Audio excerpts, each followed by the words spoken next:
Memory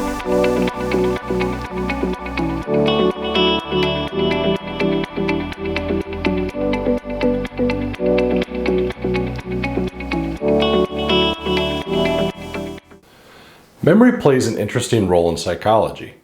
Most people like to think that their memory is one of the most concrete and stable parts of who they are. The reality is, it's actually one of the most fragile and changing parts of who we are. In this video, I'm going to talk about just how fragile our memories can be. We'll talk about things that can influence the creation of memories, influence our recollection of old memories, and even things like amnesia that can impact certain parts of our memory more than others.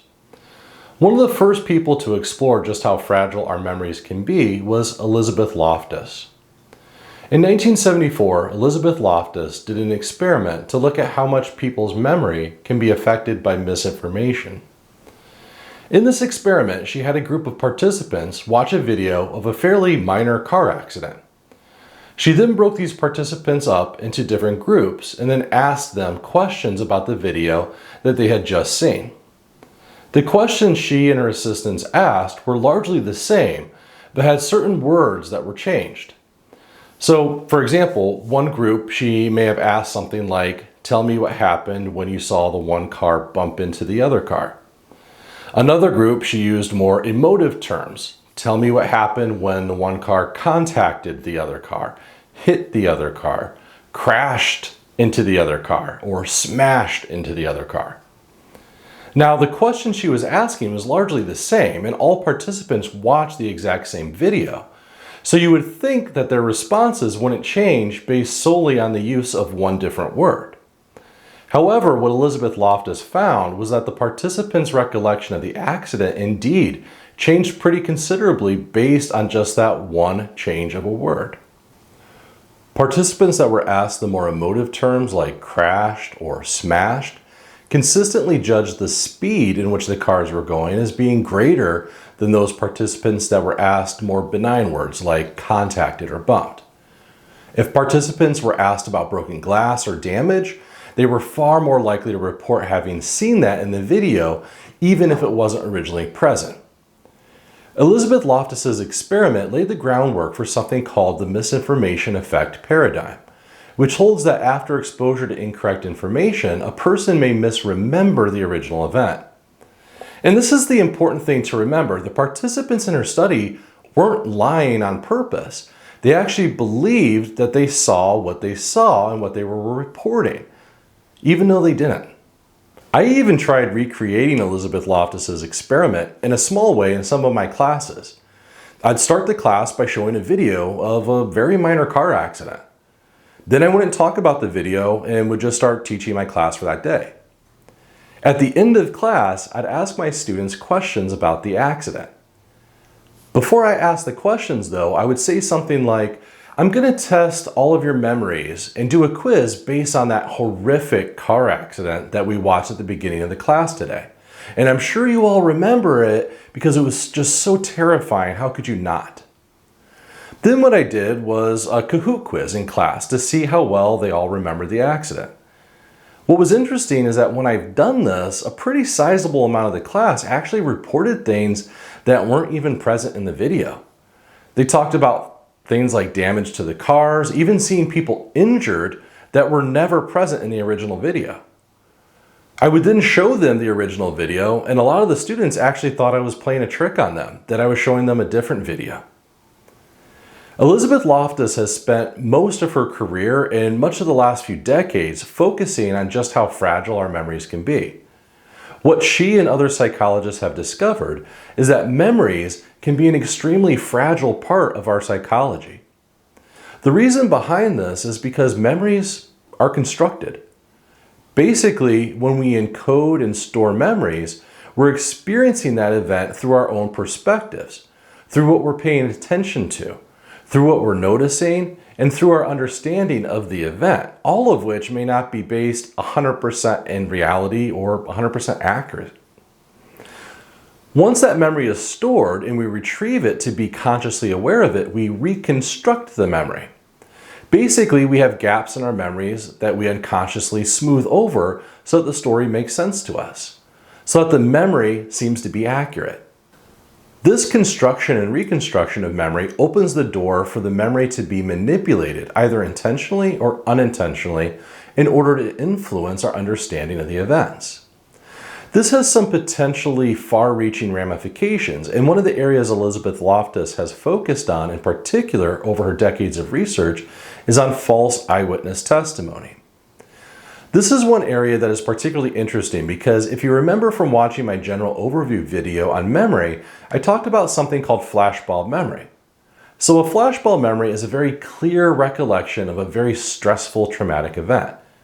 Usually people who are victims of a crime, especially violent crime, have an aspect of this flashbulb memory, and it can lead to the person being very adamant about the perpetrator's description. In the past, and especially in the day and age before DNA became expected in criminal trials, eyewitness testimonies were oftentimes enough to send a person to prison, sometimes for the rest of their life, and in some cases, even send the wrong person to death row. Since the advent of DNA, many people who were previously convicted have been found to have not been the perpetrators of these crimes and have been freed from prison. What's interesting is that even though something like flashbulb memory can seem so vivid, it's just as fragile as any other memory. After all, think about it for a second. If you, unfortunately, are being the victim of a crime, you're probably not focusing on every single aspect of the perpetrator's appearance. You're caught up in the emotions, the shock, you're terrified. Sometimes you experience what we call tunnel vision, where you just focus on one aspect of the event. And maybe you're just focusing on your own individual survival in that traumatic moment. In these moments, some things may stand out a lot more to us than others. For example, if a perpetrator is wearing a very strong perfume or cologne, sometimes that can be something that the victim of the crime can remember very clearly and be very adamant about because we're just kind of hardwired that way. However, some other things like the actual description, the physical description of the person, may be a little bit more subject to interpretation. This is because it wasn't really clearly stored to begin with. There could become an issue with that memory being influenced through the process of construction and reconstruction, and this can be from the person themselves or even from questioning from law enforcement or other people after the fact. I know I may be a little biased here, but this area of psychological research, working with the misinformation effect and false eyewitness testimonies and just the overall fragility of memory, I think happens to be one of the most interesting areas in modern research. There's actually been experiments that have been done where false memories have even been planted inside participants' heads. Things like that they committed crimes when they were kids, or that they didn't like a certain food, and the person actually believed them to be true afterward. Now, obviously there's a lot of ethical ramifications here, but again, if this is something that you find interesting, do some research online. You'll find some really interesting studies that have been done on this topic. In fact, this is also one of the most controversial areas of psychology, not just for the ethical impacts of planting a false memory in somebody's mind, but also with topics like false memory syndrome and repressed memories. A repressed memory is one that is usually of a traumatic event in childhood that the person was not consciously aware of, but then became aware of later in life, usually as an adult and usually after going through counseling or therapy. This is controversial because we don't really know of a way in which a person forgets a traumatic experience, unless they experience some kind of trauma to the point that they had amnesia, but not necessarily just the selective forgetting of one specific, very traumatic event. Because these people usually recover these memories after going through counseling, it opens the door for the idea that perhaps they didn't actually remember a repressed memory, but rather a false memory was inadvertently planted in their mind by the therapist in order to explain whatever caused that person to go to counseling in the first place. There have certainly been plenty of examples of people experiencing this type of false memory syndrome, and Elizabeth Loftus in particular has worked on several cases of people that experience false memories as a result of going through therapy, especially psychotherapy. However, there are still many scientists that believe that repressed memories are still very much a possibility. And just because we don't understand how they are created doesn't mean that they aren't true. So far in this video, I talked about some pretty extreme examples of how our memory can fail us. However, most people don't experience something as extreme as false memory syndrome. But we still deal with issues day to day with our memories either not being fully accurate or even being able to recall simple tasks. This topic was explored in greater detail by another psychologist named Daniel Schachter, who contributed a great deal to our understanding of how memory works in a more day-to-day routine fashion. He devised a list to explain 7 main problems people have with memorization. And this list of 7 items can be broadly broken up into 3 main categories. The first are the forgetting types of issues. So this is where we're unable to remember something that we should be able to remember. The next type are the distortion types. This isn't where you have an issue with remembering something, it's where you have an issue with remembering something accurately. So this is where you can recall the information, it's just not accurate. And then the final type is intrusion. This is actually kind of unique because with intrusion, what's happening is you're remembering something and you're probably remembering it pretty vividly. You're actually not able to forget the memory. So more on that in a little bit. Let's start with the different types of forgetting issues with our memory. So up first, we have transience. Transience is also sometimes called storage decay. Essentially, the longer you go without keeping a memory fresh or using the information that you memorize, the less likely you are to remember it when you need to. I like to think of this as being sort of like what happens with people who may learn a foreign language and then don't use it for a while. It may be difficult for them to remember it. That information, their connection with that memory, starts to loosen with age. Next one is absent-mindedness. With absent-mindedness, it usually comes down to distraction.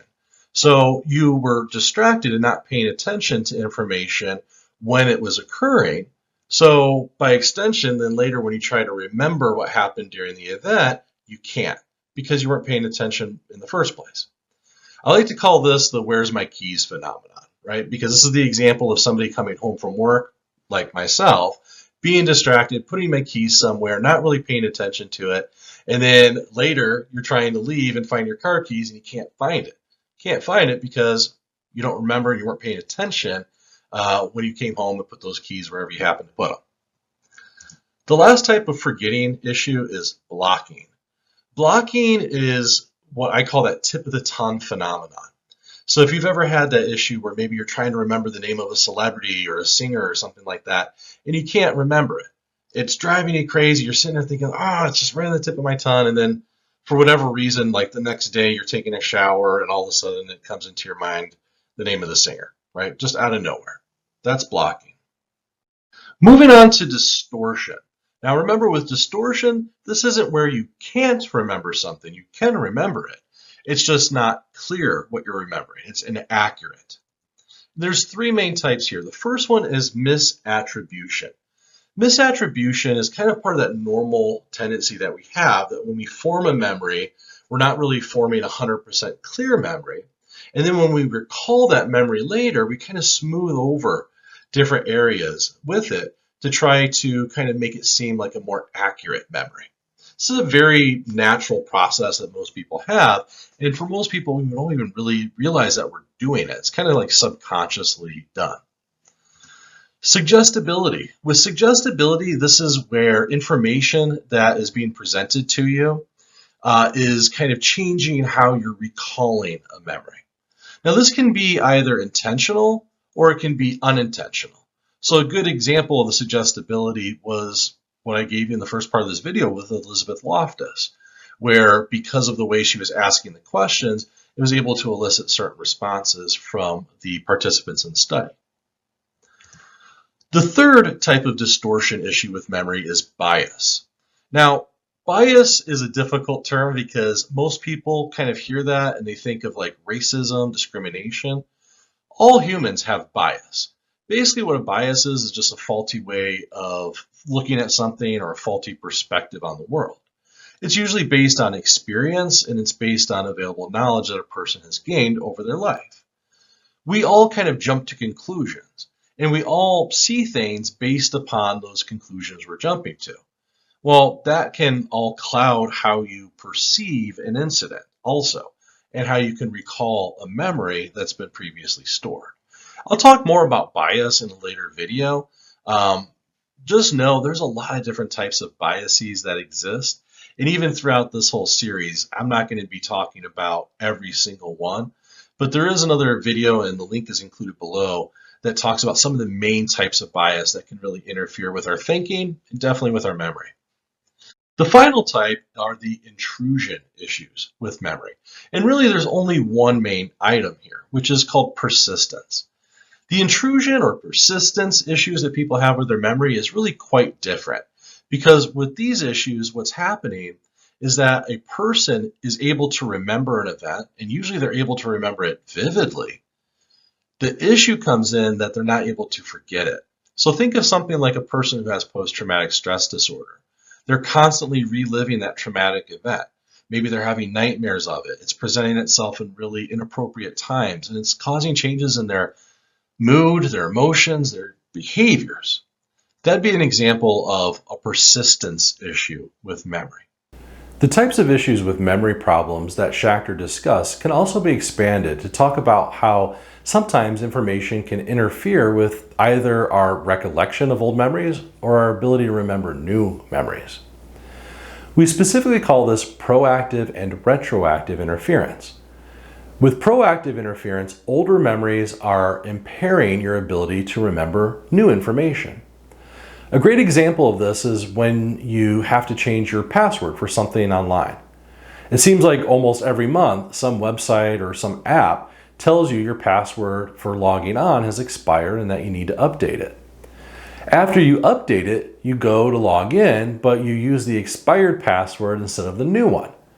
What's happening is the proactive interference is making you go back to the older information, and that's interfering with your ability to remember the new information, which happens to be your new password. Retroactive interference tends to be a little bit more problematic. Retroactive interference is where the recollection of older memories is influenced by new information. Basically, it's the reverse of proactive interference. A great example of retroactive interference is with your address. Chances are you've moved at some point in your life. I'm sure all of you can remember the address you are currently living at and can give me that without a problem. However, if I asked you for the last 2 or 3 addresses, that may cause a little bit more difficulty. This is especially true the further back that we go. So someone who just moved may remember the old address without a problem, but someone who moved 10 years ago will probably have a lot more difficulty in doing that. Their attempt to remember it may lead to them inadvertently putting parts of their current address in the older one. Now, a full discussion on amnesia is well outside the scope of a general psychology course, and there can be many problems that can cause amnesia, as well as many specific types of amnesia. That being said, they generally fall into 2 categories: retrograde and anterograde. Retrograde amnesia is where a person has problems with remembering information that was stored prior to a traumatic event. And anterograde amnesia is where a person has problems with remembering new information that they are learning since a traumatic event. Typically, retrograde amnesia can happen as the result of severe psychological trauma as well as physical trauma. Many times it will affect episodic memory more than other types of memory like procedural or semantic memory. Anterograde amnesia is typically caused by physical trauma or by diseases or infections in the brain, especially when that happens to affect the hippocampus. It could lead to an impaired ability to make new memories and is typically more general in terms of the types of memory that it impacts.